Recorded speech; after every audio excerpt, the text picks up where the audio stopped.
حضرات سامعین، اللہ جل شانہ کا لاکھ لاکھ شکر اور احسان کہ اللہ جل شانہ نے ہمیں ایمان کی دولت سے نوازا اور جناب رسول کریم صلی اللہ علیہ وسلم کی امت کے اندر پیدا فرمایا،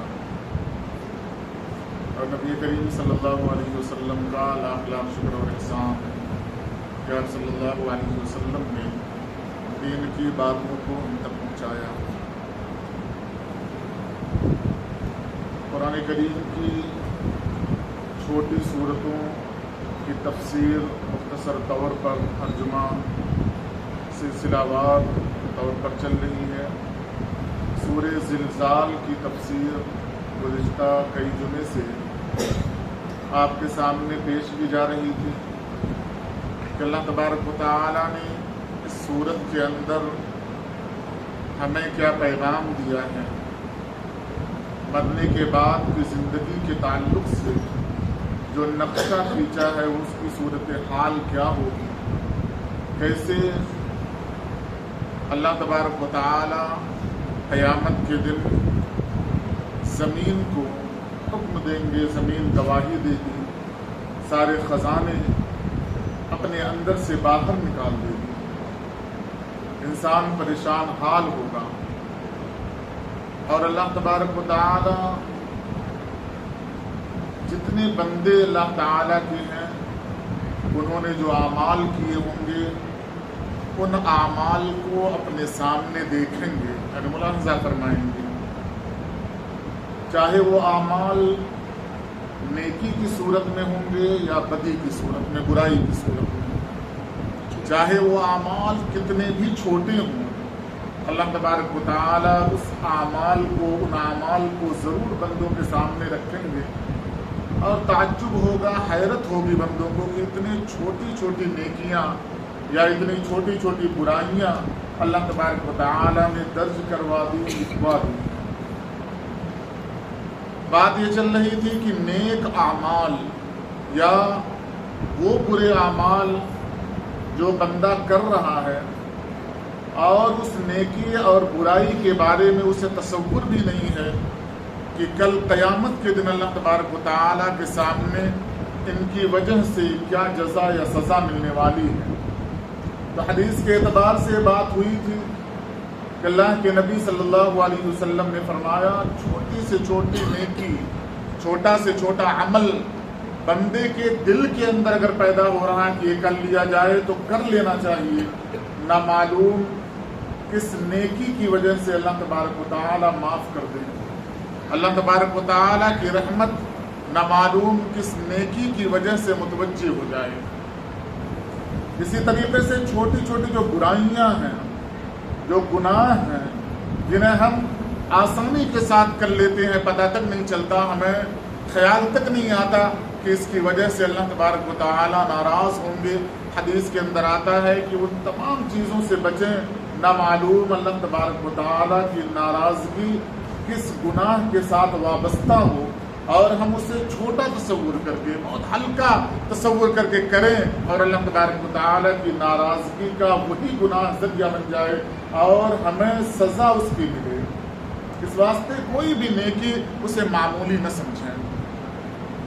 حدیث کے اندر آتا ہے کہ نیکیوں کا وہ تصور جو اللہ کے نبی صلی اللہ علیہ وسلم نے دیا ہے، چھوٹی چھوٹی چیزیں، مسکرا کر کسی سے ملنا، کسی کو راستہ بتا دینا، راستے سے تکلیف دہ چیز کو ہٹا دینا، اپنے اہل و عیال کے لیے، رشتہ داروں کے لیے، ضرورت مندوں کے لیے کمانا، یہ تمام وہ نیکیاں ہیں جو فرائض کے درجے میں یا بڑی بڑی نیکیاں نہیں کہا جاتا جنہیں، لیکن بندہ اگر ان نیکیوں کو کرے تو اللہ تبارک و تعالی اس سے راضی ہوتے ہیں، نہ جانے کتنے اعمال ملتے ہیں۔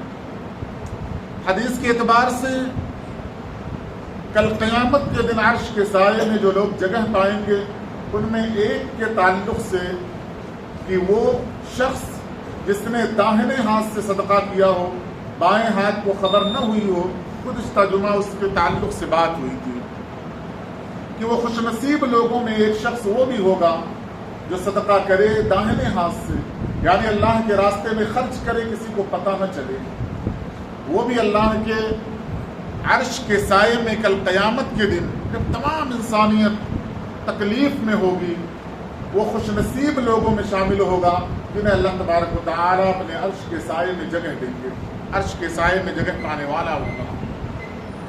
کیسے خرچ کیا جائے اس پر بات ہو رہی تھی، وقت ختم ہو گیا تھا کہ ہم اللہ کے راستے میں خرچ کرنے کے لیے نہ جانے کیا کیا ترکیبیں اپناتے ہیں، خرچ کرتے ہیں، دیتے ہیں،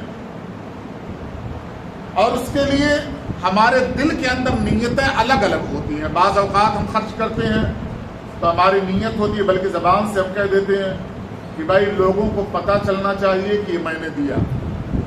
اس واسطے بعض عمارتوں کے اوپر آپ دیکھیں گے کہ کسی کا نام لکھا ہوا رہتا، مسجد کسی نے بنوائی اپنے نام سے بنوا لی،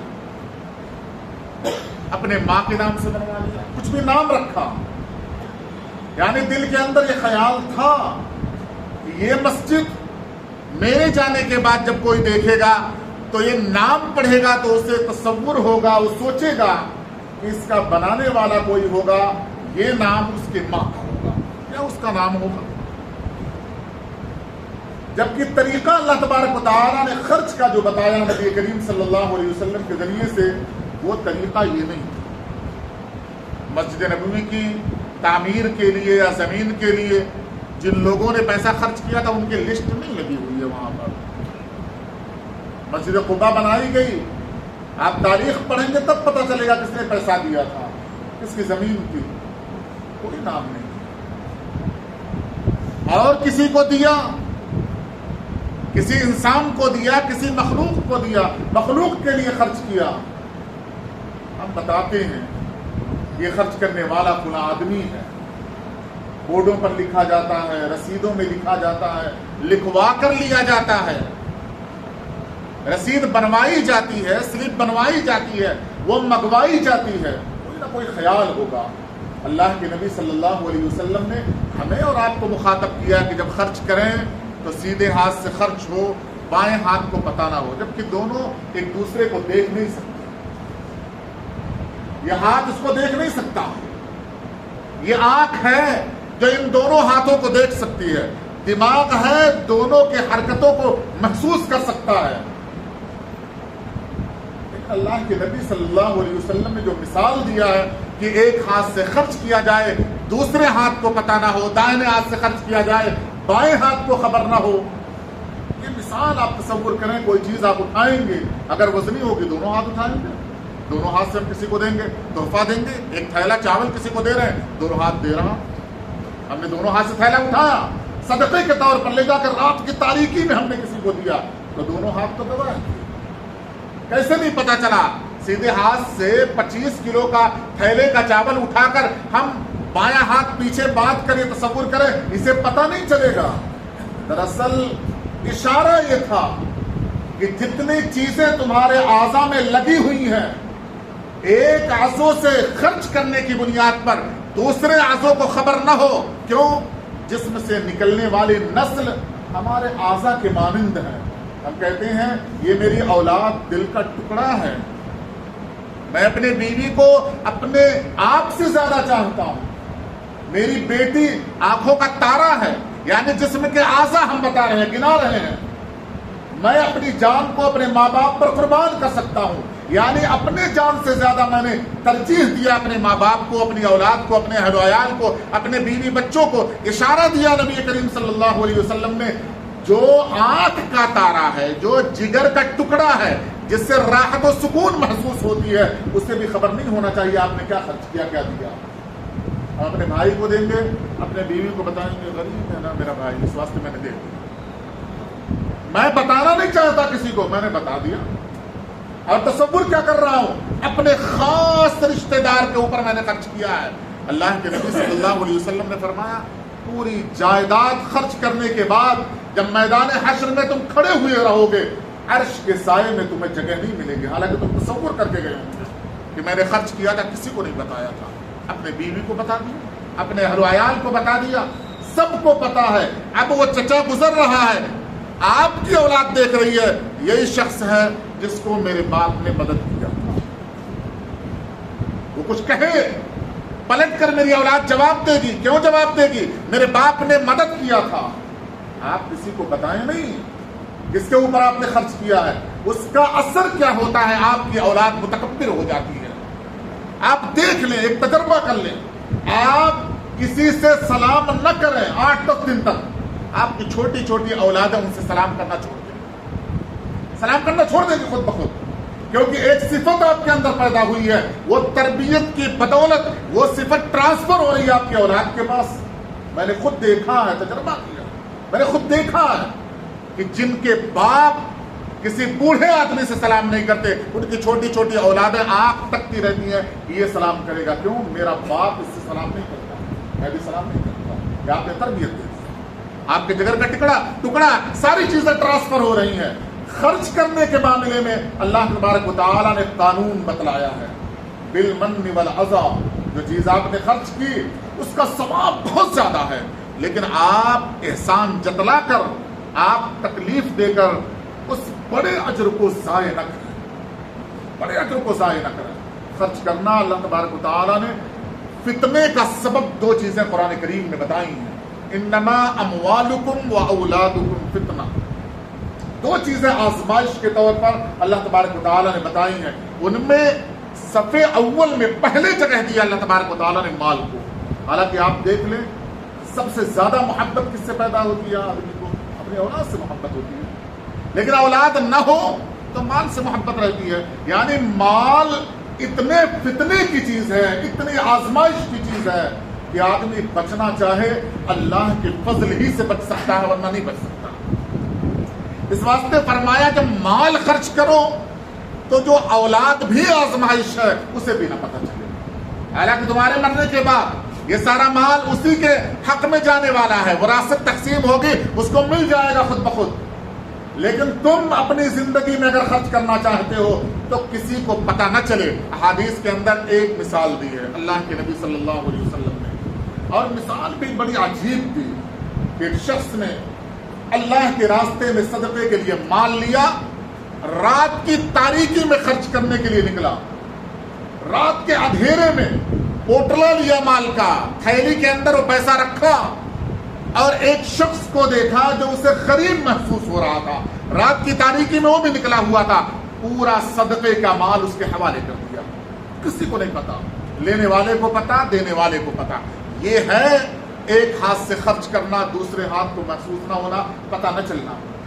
اب صبح شور ہو گیا کہ ایک آدمی نے صدقے کا مال لیا تھا, ایک مالدار کو صدقے کا مال حوالے کر دیا. اب وہ آدمی پھٹا پرانا کپڑا پہن کر چل رہا ہے, اسے صدقے کا مال اس نے یہ محسوس کر کے دے دیا کہ شاید یہ مستحق ہوگا, رات میں اسی واسطے نکلا ہے, پھٹے پرانے کپڑے. اب اس نے سوچا کہ رات میں صدقے کا مال لے کر تو میں ہی نکلا تھا, ایک آدمی کو مال میں نے ہی حوالے کیا تھا, ہو نہ ہو وہی مال ہوگا. اب اس نے اللہ تبارک و تعالیٰ سے پھر کہا, وہ آواز نہیں نکالی, حدیث کے اندر آتا آواز نہیں نکالی, دل میں وہ اللہ تبارک و تعالیٰ سے کہہ رہا ہے کہ اللہ تیرے لیے میں نے صدقہ نکالا تھا, مستحق تک پہنچانا چاہتا تھا, میرے خیال سے وہ مستحق تھا, میں نے دے دیا, لیکن اتفاقاً صدقے کا مال میں نے غلطی سے مالدار کو دے دیا. اے اللہ تو نے مجھے صدقے کی توفیق دی, اس پر میں تیرا شکر ادا کرتا ہوں, پھر میں صدقہ نکالوں گا. یہ صدقے کی توفیق دینے پر شکریہ ادا کیا. کیا ہوا؟ صدقے کا مال مالدار کے پاس پہنچ گیا. آج پھر صدقے کا مال نکالوں گا, رات کی تاریکی میں پھر لے کر نکلوں گا, مستحق کو تلاشوں گا, اسے دے دوں گا. حدیث کے اندر آتا ہے وہ مال لے کر گیا, ایک فاحشہ عورت جو رات میں اپنے جسم کو فروخت کرنے والی تھی, اسے صدقے کا مستحق سمجھا, صدقے کا مال اس کے حوالے کیا, وہاں سے نکل گیا. صبح پھر شور ہوا کہ آج رات کسی نے صدقے کا مال ایک زانیہ عورت کو دے دیا. اس نے پھر اللہ تبارک و تعالیٰ سے وہی بات کی اور کہا کہ اللہ تیرا شکر ہے کہ تو نے صدقے کی توفیق دی, یہ صدقے کا مال زانیہ کے ہاتھ چلا گیا, کوئی بات نہیں, آج پھر صدقہ میں نکالوں گا. اس نے پھر صدقہ نکالا اور تیسری بار اس نے چور کے حوالے کر دیا وہ صدقہ. آپ دیکھیں تینوں مستحق نہیں تھے, تینوں مستحق نہیں تھے. ہم اور آپ ہوتے ارے تم ہیں ہی ایسے بھائی, ان کو صدقہ دیتے پھرتے رہتے, اس بات صدقہ ادا نہیں ہوا, ہم یہی کہہ کے فتویٰ دیتے. ہم ہوتے تو ہی فتویٰ رہتا, تم نکل گئے ایسے، کسی کو بھی دے دیا، کہیں بھی دے دیا، کسی بھی ادارے کو دے دیا، تو ایسے ہی ہونے والا تھا تمہارے ساتھ، ہم یہ کہہ کے نکل جاتے۔ لیکن اللہ تعالیٰ نے بندے کے دل کے اندر بات ڈالی کہ جو تم نے 3 دن صدقہ نکالا ہے وہ صدقہ ضائع نہیں ہوا، اس کا فائدہ ہوا، صدقہ مالدار کے ہاتھ پہنچا، اسے نصیحت حاصل ہو گئی کہ میں پھٹے پرانے کپڑے میں پہن کر چلتا رہتا ہوں، میں مال خرچ نہیں کرتا، اس واسطے لوگوں نے مجھے صدقے کا مستحق سمجھ لیا، اب میں بھی صدقہ دوں گا۔ اسے نصیحت مل گئی۔ زانیہ عورت کو یہ نصیحت ملی کہ جسم فروش کرنے کے بعد، جسم دے دینے کے بعد جو مال ملتا تھا اس سے وہ اپنے پیٹ کو پالا کرتی تھی، اس نے اللہ تبارک و تعالیٰ سے کہا کہ اللہ تیرا شکر ہے بلا جسم فروشی کے آپ نے مجھے مال دے دیا، آج سے میں توبہ کرتی ہوں کہ زناکاری نہیں کروں گی۔ اسے نصیحت مل گئی۔ چور نے سوچا بغیر چوری کے اللہ تبارک و تعالیٰ رزق دے سکتا ہے، چوری سے اس نے توبہ کر لیا، تینوں نے توبہ کر لیا، تینوں کو فائدہ ہو گیا۔ اللہ تبارک و تعالیٰ نے فرمایا صدقے کا یہ فائدہ ہے، اللہ اس طریقے کا صدقہ چاہے، اس طریقے کا صدقہ چاہے۔ آپ نے دیا ہے، کسی کو پتہ نہیں چلنا چاہیے، آپ بھی بھول جائے آپ نے دیا ہے۔ کیوں؟ کیونکہ یہ مال اللہ کی ملکیت ہے، اللہ نے آپ کو دیا ہے، اللہ نے کہا ہے کہ میرا مال میرے حوالے کرو۔ حوالے کرنے کے طریقے یہ ہیں، آپ خود تصور کریں کہ آپ کا کوئی گودام ہو یا مال رکھتے ہوں، آپ واچ مین رکھ دیں کہ ان مالوں کی نگرانی کرتے ہوئے رہنا، اور ایک آپ لیٹر لکھیں کسی کو دیں کہ میرے واچ مین سے بولو اس گودام سے اتنا مال نکال کے دے دے، وہ کہے میں نہیں دیتا، آپ کو اچھا لگے گا؟ آپ کو ناراضگی نہیں ہوگی، آپ کو خوشی ہوگی۔ اللہ نے گودام بھر بھر کے ہمیں دیا ہے، پھر اللہ مانگ رہا کہ مجھے چاہیے، کیوں چاہیے؟ کیونکہ میں پال کر رکھوں گا تمہارے لیے، کیونکہ اس کا اجر تمہیں دوں گا، کیونکہ اس کے بدلے جنت تمہیں دے دوں گا۔ ہم کہتے ہیں اللہ تبارک و تعالیٰ کو کیا ضرورت ہے، ہم کیوں اللہ تبارک و تعالیٰ کو دیں، فلاں آدمی ہے کو کیوں دیں؟ اللہ تبارک و تعالیٰ نے یہ طریقہ نہیں بتایا۔ تو آخری وہ شخص جسے عرش کے سائے میں جگہ ملنے والی ہے وہ بندہ ہوگا جس نے داہنے ہاتھ سے خرچ کیا، بائیں ہاتھ کو خبر بھی نہیں ہوئی۔ ہم خرچ کرنے کے بعد کیا کرتے ہیں ہمیں خود اچھی طریقے سے معلوم ہے۔ اس کے بعد اللہ تبارک و تعالیٰ نے فرمایا جس نے ذرہ برابر بھی نیکی کی ہوگی یا بدی کی ہوگی وہ اسے قیامت کے دن دیکھے گا۔